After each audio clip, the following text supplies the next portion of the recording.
that claims that the Earth is in fact a globe and flat earthers are stupid. They have a handful of quote unquote evidence for this, and pretty much all of it, maybe 95% of it, is pointing at the sky. Why are all the other planets balls, and why are all the other planets round, and how do sunsets work? The fact the sun sets proves the Earth can't be flat. The fact I can see the sun and then I can't see the sun proves that the Earth can't be flat. I can't see Mount Everest from across the Earth. The Earth can't be flat. Why can't I see Polaris from Australia? Earth can't be flat. What about eclipses? What about what direction the sun comes from? What about the solstice? What about the equinox? What about the southern star trails? What about when we see the stars looking in the south from 3 different directions? Oh no, 3 different positions. All they have is made up stories of the sky. Now, Glovers, please pull out your pencils. You are going to want to take notes, but basically, in case you didn't know this, the globe model was quite literally engineered looking at the sky. So if you stumble around in your stupor of heliosexuality in 2023 and you try to stumble through incoherent mumbling sentences and tell us how you know the Earth's a ball because something in the sky matches the model, that's pretty ignorant. The model was, again, quite literally made, crafted from, engineered from the sky. Let's get it. So, one of the most famous things that is commonly said as to how the Earth cannot be flat is that when you look in the south, the stars move clockwise, and in the north they move counterclockwise. And they claim this is because you're antipodal upside down on a ball. And that's the only way that it could happen. So we have the star trails here. And they say that this is impossible and debunks flat Earth. Let's see if that's true. So here is a nifty little model made by someone by the name of Walter Bislin. And it explains all celestial phenomena on a plane Earth. This includes eclipses, equinox positions of the sun and the moon positions throughout the year, visibility of the sun and the moon, directions of the sun and set and the moon set, the fact the sun doesn't change angular size, southern star trails, all positions of the stars, everything. It explains everything. Very interesting. This was done by an anti-flat earther. Here's the truth about this story, by the way.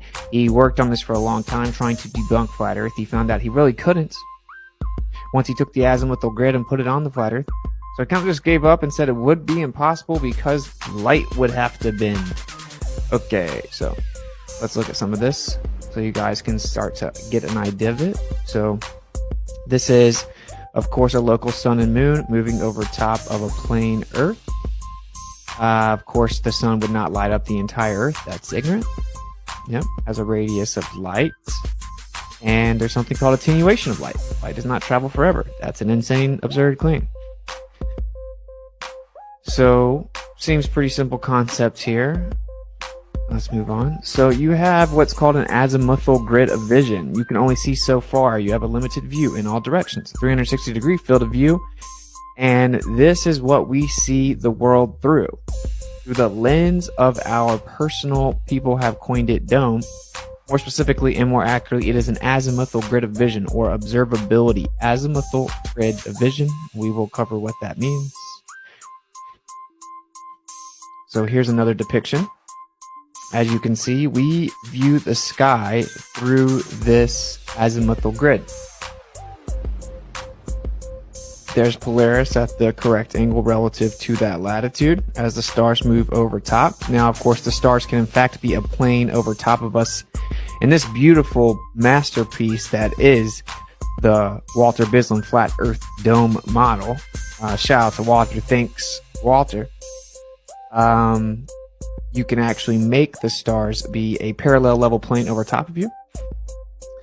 So here's an idea of what's going on with the positions of the sun relative to latitude. As you can see, the sun changes position throughout the year, and of course changes position relative to your latitude. This right here if you were to view the sun at a certain time of the year, you would see that in certain areas on the earth, you see the sun for 24 hours. Makes perfect sense on a flat earth. Now, you always see it close to the horizon, which it seems like it should actually go all the way up in the sky and stay there on a globe, but no, just coincidentally, the globe always favors what would have to happen on a flat earth, just like the ISS doesn't go over either of the poles, but whatever.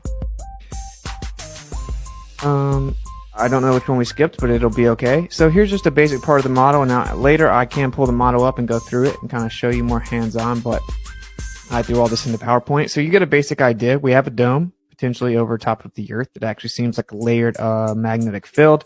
The toroid, we live in a sphere, not on one, on the plane through the middle. But we have a personal dome, and that is the important aspect to really wrap your mind around. You cannot see forever. Any psychopath that tells you that has been indoctrinated to believe in one of the most absurd notions ever put forward by mankind, other than rocks turning into fish.